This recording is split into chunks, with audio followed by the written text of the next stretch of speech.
Welcome to the Making of a Nation, American History in VOA Special English. A new leader stood before the American people on March 4th, 1913. He was Woodrow Wilson, the 28th President of the United States. Wilson belonged to the Democratic Party. He was progressive in his belief that government should take an active part in efforts for social reforms. This week in our series, Kay Gallant and Harry Monroe begin the story of Wilson's presidency.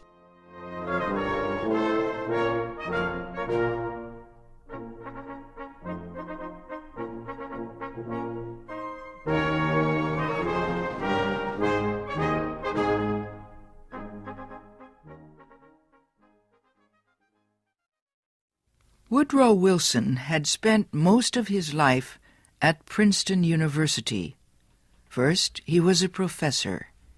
Then, he was university president.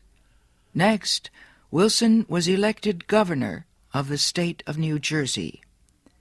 His early success as governor made him a leading candidate for the Democratic presidential nomination in 1912.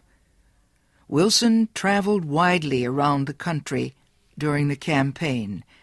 He made speeches to many groups. He tried to make himself and his ideas known to as many Americans as possible. Wilson called his program the New Freedom. One of his campaign promises was to fight for better conditions for America's small business owners. Such proposals helped him win the Democratic nomination for president. Then he defeated President William Howard Taft and former President Theodore Roosevelt in the election. Woodrow Wilson, the former president of a university, had become the president of a nation.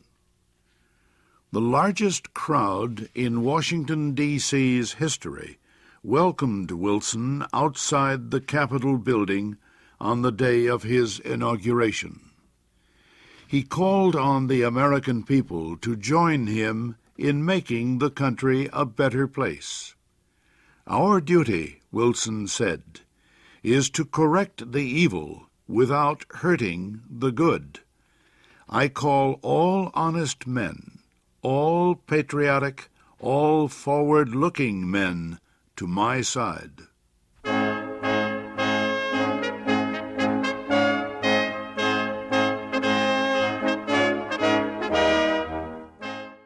Wilson wasted no time.